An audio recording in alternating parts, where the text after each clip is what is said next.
Hey everyone, welcome back to the garage. Today we are, excuse me for a second, still getting over a little cold. Today we're going to be working on a little bit of painting, priming mostly. So we've been working on getting the car ready for the paint job. And what I've got here is the front fenders hanging and ready to be primed. So I didn't record any of the work that I did prior to this because, let's be honest, nobody wants to watch videos of some dude sanding on a fender. But these fenders are not from this car. I bought them used from a guy because mine were literally had holes through them from all the rust and stuff. These were in decent shape. They were tweaked a little bit, but nothing that's going to affect how they fit on the car. So, but these being white, I don't know what it is about these white Crown Vics from this era, but all of the paint frickin' was flaking off of these things. You can see these little spots that were underneath the paint, underneath the primer. Everywhere there's one of these little spots, it was bare. There was no paint. And even as I was sanding on these things, the paint was coming off in little chunks. That literally spots like as big as my fingernail would just blow off the sheet metal as I was sanding it. So they had some adhesion issues with the primer, I think, from the factory. But anyway, I got all that taken care of, sanded down as good as I think we need to worry about for a spray bomb job on a budget race car. Okay. You know, even I didn't really do much with the inside because we're not terribly concerned about the inside. I cleaned up, sharp edges and tried to get some of the rust out of the little crevices here as best I could. We're going to hit all that with a rust treatment primer, I guess you'd call it. It's some Rust-Oleum stuff. It's a for heavily rusted areas, for heavily rusted metal. So what I'm going to do right now is I'm going to finish wiping down the sheet metal, okay, with one of these guys. Okay, this is called a Tack Cloth. If you've never seen one or used one, it's like a tacky cheesecloth sort of. So as you just wipe it over the surface and it pulls up any remaining dust that might be on there. So basically what I did is I had my selection of sandpaper here, and I didn't really use the 80 grit much. There was a few spots where I used the 80 grit, and then mostly as I was doing my initial passes, I used the 120, moved up to the 220, and then finished off with a 320 on there. So things are fairly smooth. You can see how fine the scratches and the lines are there in the sheet metal. So when I put the primer on this, you're not going to see any deep gouges or scratches in the paint, okay? Which is what you want. You don't want to be able to see that stuff, because if it's there when you put the primer on, you're still going to see it when you put your top coat on or your color on, and potentially even when you do a clear, if you're doing a clear. If you put enough coats of clear on there, you could potentially buff that out depending on how deep the scratches are. But, why make more work for yourself than you need to? So, yeah, I'm going to go ahead and get this wiped down. Actually, I'm going to show you over here too real quick. I have the radiator support hung up as well. This I did. This is actually like a just regular primer, but underneath I did hit any rusty spots or rough spots with that brown rust treatment primer. So this one is ready for color. And you can see this is my patch job there that I did. Doesn't look great, but again, budget race car, so I just needed to fill that hole. And it gave me a chance to kind of play with the welder and get temps and wire speeds and stuff figured out. So not terribly worried about how that looks. So I'll get back onto the fenders here. I'll get those wiped down. And maybe I'll pull up a little time lapse so you can watch all the excitement of me wiping fenders down. All right, I'm gonna let you guys just suffer through this quick because it doesn't take long. And before I did this, I wiped it all down with mineral spirits, just to get any wax or grease or contaminants off the paint, anything that's might react with the paint or allow it to not stick properly. You know, this tack cloth is just kind of the final step, getting any remaining dust off.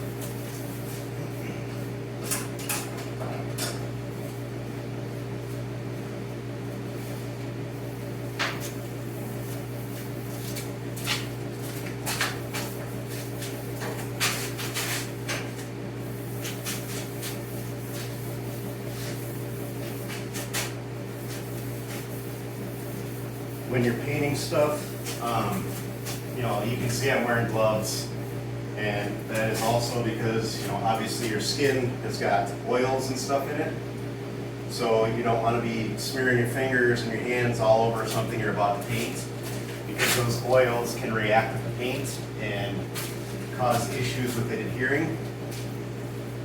So just get yourself some gloves, some cheap disposable nitrile gloves or something for when you're doing stuff like this. Especially when you're wiping down with like the mineral spirits, or especially if you're using acetone, that stuff's really, really harsh on your skin. So I'm gonna go ahead and get the insides here too, just because I am gonna be spraying some primer in there. I prefer it not to flake off immediately.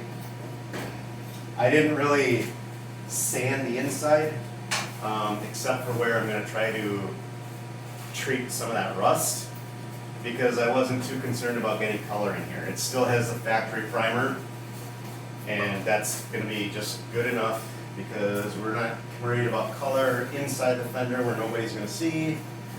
Like I said, it's still got the factory primer, and that is enough to keep things from rusting.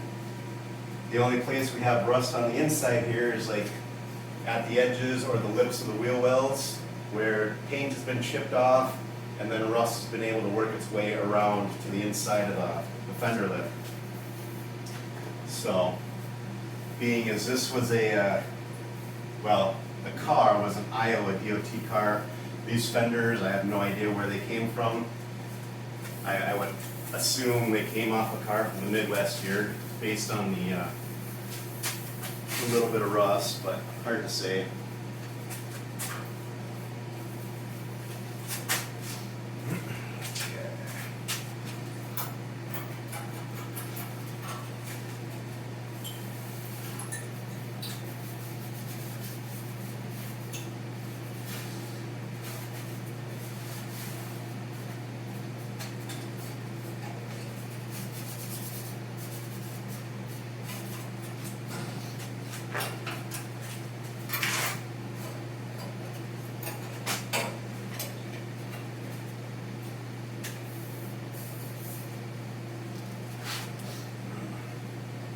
And the nice thing about these two is that it's a huge piece of material that's been folded up a bunch of times, so you can keep turning it to a fresh side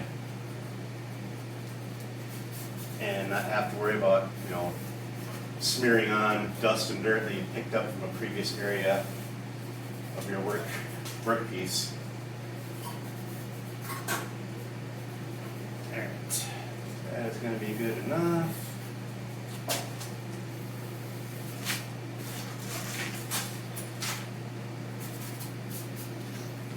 Alright, so all I'm going to do now is I'm just going to primer these few areas that have some rust that I want to cover up first. And then after that, I'm going to go over it with the regular gray primer. I'm using Rust-Oleum. This is their rusty metal primer. It says use on heavily rusted metal for the ultimate finish. But I'm more worried about covering up the rust. So this stuff is actually it sprays out really heavy. So, you know, don't make sure you're moving when you spray this stuff, otherwise you're gonna have runs immediately. And you can't shake this stuff up too much, so.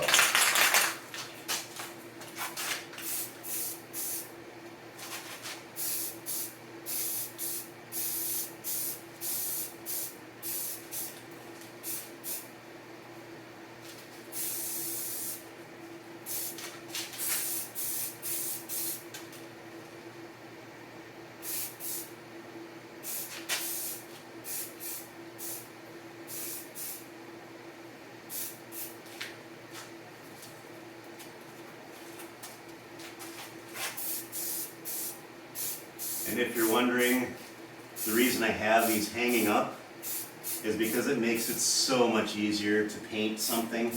Then you're not having to lay it on a flat surface like a table or whatever. Do one side, wait for it to dry, flip it over, do the other side, and that becomes just a tedious pain in the butt. You know, it's of course doable. I've painted plenty of stuff like that, but this is much easier if you have the ability to do this.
I don't know if you can tell, but the can's starting to kind of, not sputter, but it's blasting more than an even spray, so at least the can's starting to get a little low.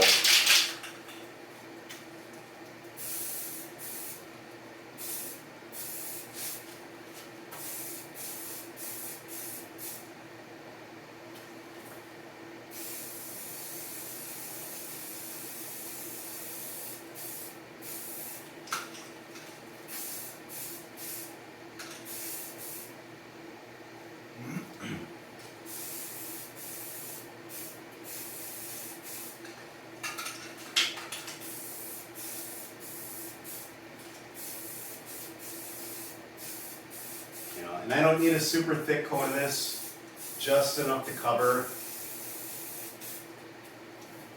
because after this is dry, I'm going to go back and hit it again with a regular, like a gray automotive primer. Some more Rust-Oleum stuff. I guess it's not even an automotive primer, it's just a gray primer for metal.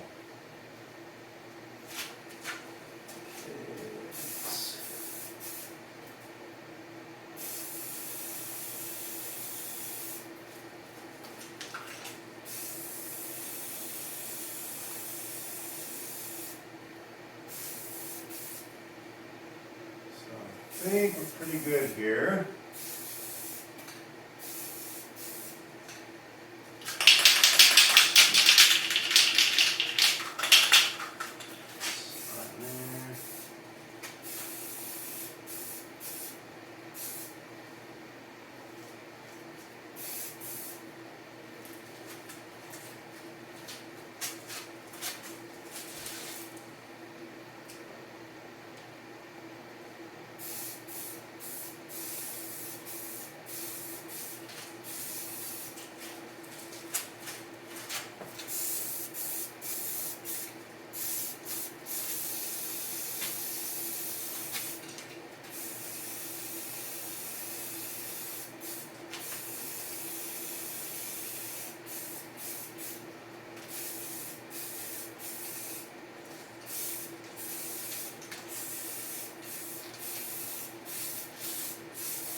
got. So, like I said, I just went around, hit any spots that had any surface rust or, you know, were a little crusty.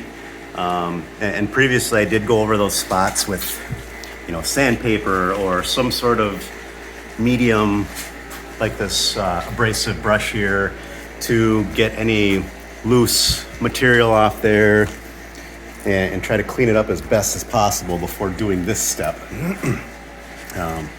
Like kind of down inside this lip here, all the way around. Tried getting these, you know, edges where I had cut out to do some weight loss on the fenders. You know, I had bare metal edges all the way through here, things like that. So now we'll give this a few minutes to dry here. And I think it needs about 15 minutes or so to dry. And then I will, once again, wipe it down with the Tack Cloth, okay?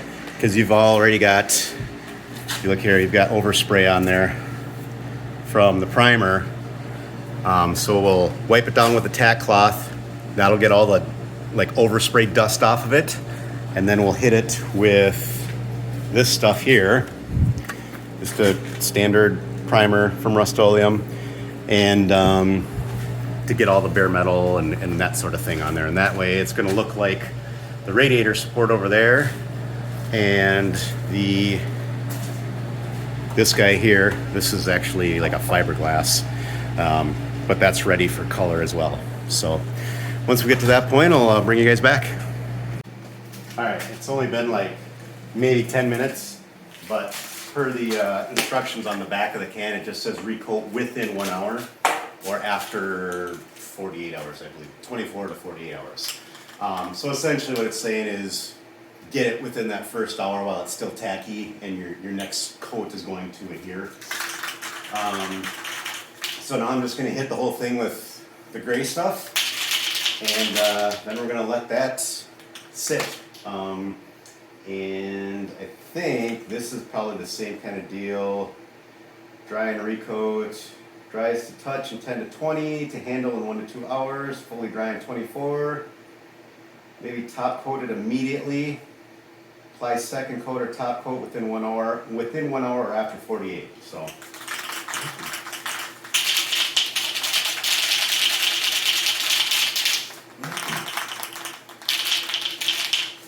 Let's see what we get with this. And I already wiped it down with the Tack Cloth. You can see I didn't wipe over the areas that were painted, just over the white spots. You can see how much of that primer dust was on the cloth there. There was a lot on there already, just from that little bit of spraying. I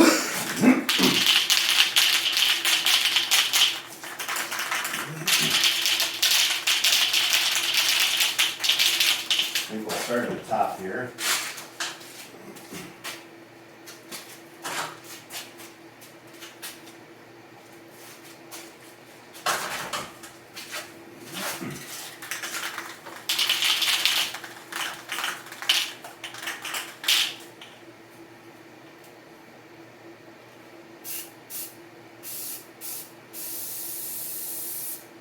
And this stuff comes out pretty heavy too, so you don't want to be sitting and spraying in one spot for too long because you will get runs.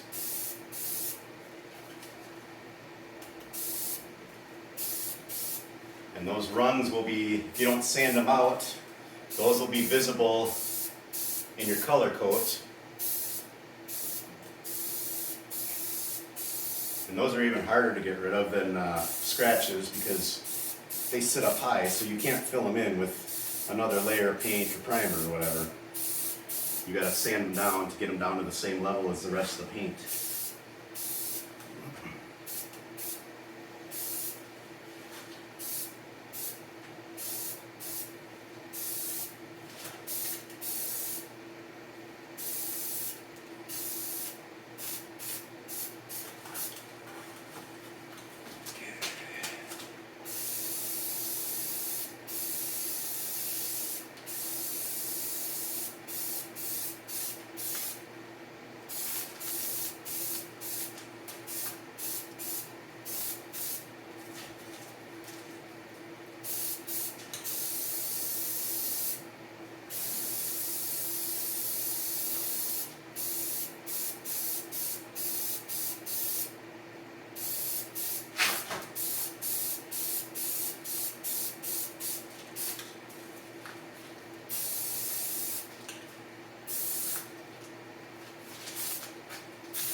get good coverage on all your stuff, you're gonna have to come at it from all different angles, because every time there's a bend or a change in direction of the metal, you know, you can't just spray at it straight, because you're gonna miss corners and crevices and stuff like that. So you've always got to be changing your angles that you're painting from to make sure you get into all those spots. Otherwise, you're going to have missed spots all over the place.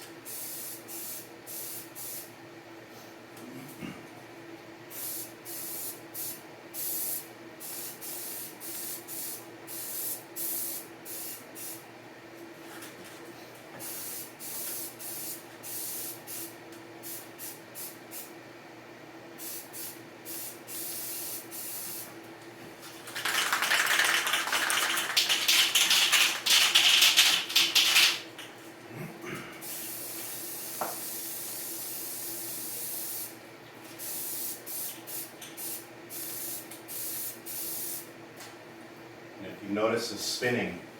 Just the blast from the paint can kind of makes it want to spin around, so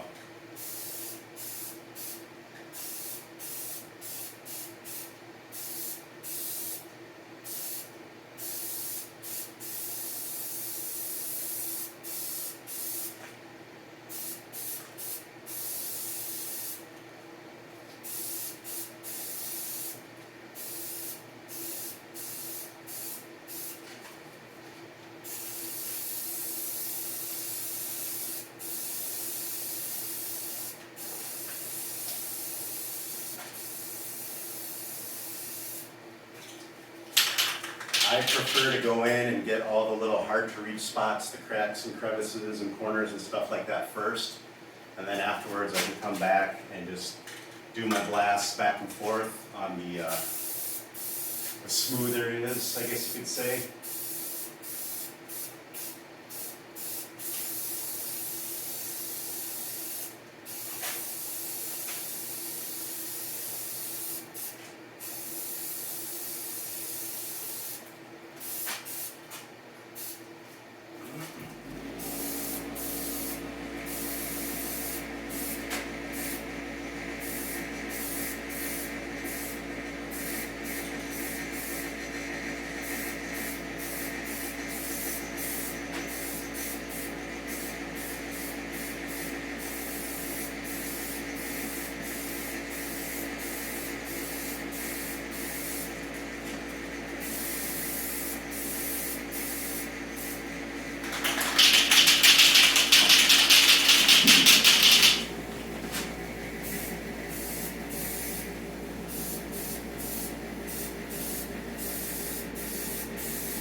And as you're doing this, as you're spraying, you know, obviously if you have a flat surface, you can just go back and forth. If it's curved, you want to try to follow the contour of the metal as you spray it.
This can is just about done.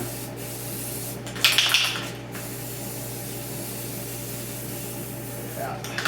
Alright, now it's toast. Alright, I'm gonna pause you guys for a second while I shake up another can.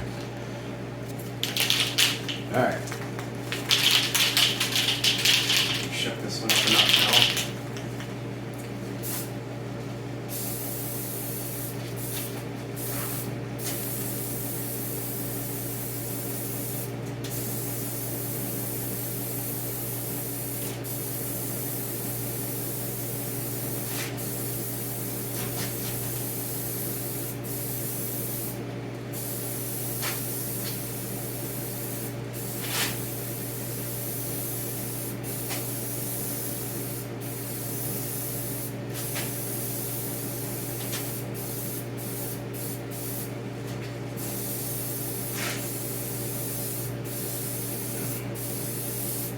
And as I'm painting this, you can see I'm spraying, and I spray past the edge, or let go, start again, let go after the edge.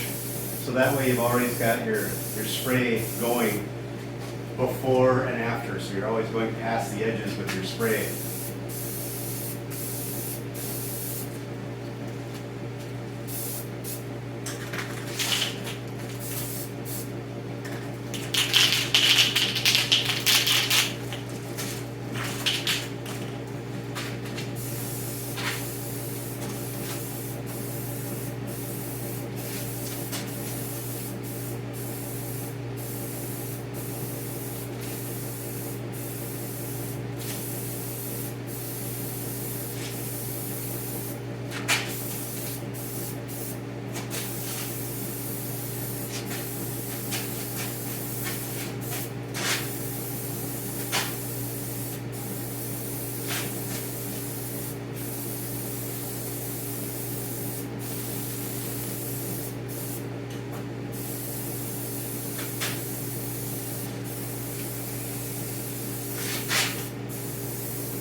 So if you're out there with your spray can and you're holding down the button and you're spraying and you look like you're having a seizure when you're painting, you don't want to do that.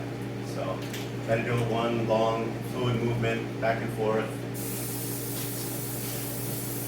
The results will be much better because when you just shake it around, like holding it down, you're getting all kinds of heavy spots and light spots, and it's not even, and that's going to show up when you're done. Some other things that'll show up. I'm going to pull you off the stand here real quick because I want you to see this. Now, I knew this was there. I just didn't care enough because, again, budget race car. When you get a nice smooth surface and you start getting your primer on there, okay? If you have not done any body work, in other words, if you have not taken care of dings, dents, that sort of thing, those are, where did it go? Over here. those are going to show up big time when you get a solid, consistent color on the vehicle, especially a light color. Those dents are just gonna stick out like a sore thumb. So if you're concerned about, you know, having a really nice looking paint job in the end, you need to take care of that stuff first. Something like this, it's semi-deep. I probably would have tapped it out a little bit from the backside, and then taken a little skim coat of Bondo or like a glazing putty and gone over that, and then sanded it smooth with a fairly large sanding block. Then go over, prime it, and you'll be able to tell, like this, obviously, after you prime it, you'll be able to tell if you got it straight and smooth. If you didn't, you're gonna have edges. If you didn't feather it in correctly, or if you left high spots or low spots, you're gonna see those right away after you prime, so you'll know. And then you can go back and address that if you need to. You can still see through a little bit, which I'm gonna throw one more light coat onto this here in a few minutes. And this time, instead of going up and down, I'm gonna go left and right. Okay, that way it helps cover up any light spots or heavy spots. You know, you get more even coverage by going two different directions. The other one looks pretty good. So we'll give that a few minutes here. Make sure everything's dried up enough so that a second coat isn't going to cause any runs, and then we'll do that. All right, real quick, I just wanted to show you this too. So if you get a run, or in this case, it's more of like a sag. Okay, right there, you can see that kind of upside down pyramid. Okay, so that means the paint in here, I was a little too heavy-handed when I sprayed it in there. And that's what'll happen. You'll get those sags or those runs where the paint kind of pools together and it starts to drip down with gravity. In that particular section, I don't give a shit because that's going to be covered up by the bumper cover. So you're not even going to see that area. So no concern there whatsoever. If it were a section like on the exterior of the sheet metal where it's going to be seen, yeah, I'd go back. I'd wait for it to dry. I'd go back. I'd sand it smooth, hit it with the primer again, and then go ahead from there. But being as it was where it was at, not a big deal.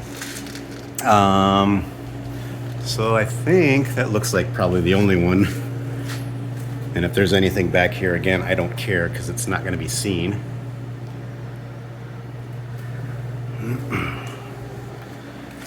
Down here, no, nothing there. Looks like there's a few spots there's a little light on. I didn't get the angles yet, missed that there. So yeah, we'll go back with the second coat here in a few minutes and kind of address those spots. So. All right, now I'm gonna just paint one of these fenders so as to not completely anger my wife because she's really wanting to do the painting on this, or the color. So I'm just gonna do one of these so you guys can kind of see how the color is gonna turn out, and just to see how it's gonna turn out with the primer and stuff. It's looking just a tad splotchy. So as the primer sprays out, you know, it's not like a nice spray gun where you get a nice even atomized pattern of spray paint. I mean, it sprays out heavy. You get little heavy spots, you know. So I just want to see if that's going to show through on the color, because this is going to spray out finer than the primer did, and I just want to see if it's going to kind of cover those heavy spots or not. And if not, then I'm going to have to go over the other one. Just hit it with like a little Scotch-Brite pad to scuff it up and take off those few little high spots to smooth everything out with it. So let's spray some color on here and see what it looks like.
So why on earth would we paint a car this color? I think it looks kind of awesome. So again, it's a race car. You know, we wanted it to be loud, maybe a little obnoxious. You know, we want to be able to easily see the car on the track. And we saw this color on a Jeep at the SEMA show, and it looked pretty sweet with like dark wheels and some dark accents on the vehicle. So we decided that's what we were going to do on the race car. So you know, the race car's got like a metallic charcoal wheel on it. We're gonna paint the roll cage that same dark color. Some highlights on the car, so it should look pretty nice actually.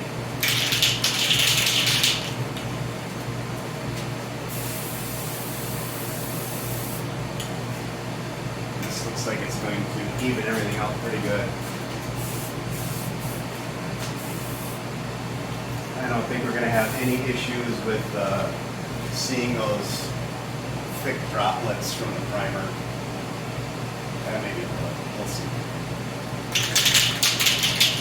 And it may not be enough to even worry about, because like I said, it's a race car. We're not taking it to car shows. Well, I shouldn't say that. We might do that for the hell of it. But it's not a concourse car or anything like that. You know, this isn't going to be a shiny paint job. This is a satin finish paint, so it's not going to have a high gloss. This is purely for color and for function. I think we're going to accomplish that in spades. So, you know, I didn't go full budget, and you know, buy house paint and a roller. We didn't go that cheap, but it still went pretty cheap.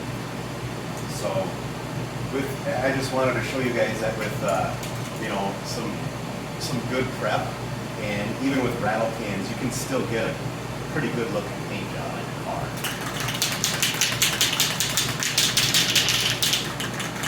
I'm gonna give that a few minutes here. Let's see, what does the paint say? Dry and recoat. And that's another thing on these dry and recoat times. We're always going to give you like a temperature range and a humidity range that these dry and recoat times apply to. So keep that in mind too. Dry as a touch in 20 minutes. Handle in an hour, and fully dry in 24. Apply a second coat or clear coat within 1 hour or after 48. So same as a primer. And this is also Rust-Oleum too. This is their 2X. It's a paint and primer in one, but anytime I have bare metal or something like that, I like to put just a dedicated primer on first. But we did actually spray out one of these fenders before, just to see how the color was going to look.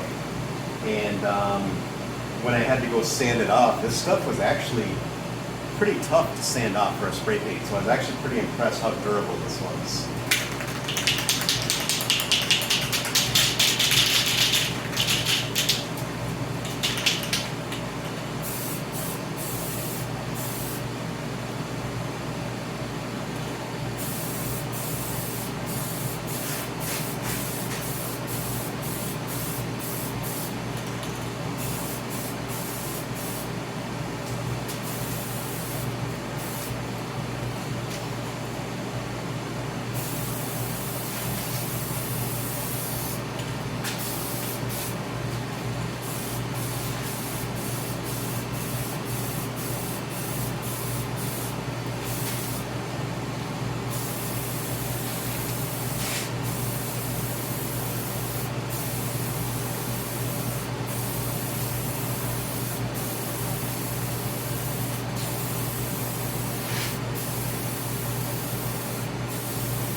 Another thing I'll probably do with this is, after this coat kind of dries, I'm only going to do 2 coats, but some of these areas that are going to be more susceptible to debris coming off the tires, you know, pebbles, rocks, chunks of rubber, things like that, those areas that are going to get hit by those pieces of debris, I'm going to go back, I'll probably hit those with a 3rd coat, just to keep the paint chipping and stuff like that down to a minimum as much as possible.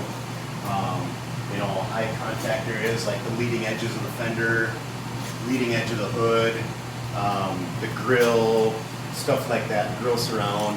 So all those leading edges of the car that are going to get hit with that debris, I'll give that an extra coat just because. But aside from that, everything's only going to get 2 coats. Turn this here for you a little bit. You can see a little bit better. Get an idea. So that's what we got. And it's still wet right now, so it's got a little more shine than it will have when it's dry. But I think it's going to look pretty good. So we should be in good shape. Now the next step is going to be painting some of these other primed items and then getting to work on doing the sanding and prep on the other pieces of the body. And the front bumper is going to be a big one because I have to put in the air ducts for the brake cooling ducts. So I've got a couple pieces I need to cut in and mold into the front bumper cover. But other than that, yeah, this is gonna be what we're gonna end up with. A little more of a close up here. See that color. I think it'll be in good shape. I like it. There you go. How about that? That's a little better. There you can. Another example of that ding in the front fender. Like when you get a nice, clean, consistent coat of paint on a surface like that, any dings or dents are going to show up big time. So just keep that in mind. If you're looking for a really nice, straight, clean job, you got to take care of that stuff before you paint it. So, all right, guys, thanks, and we'll see you again here in the near future when we get some more paint on the body panels. Thanks.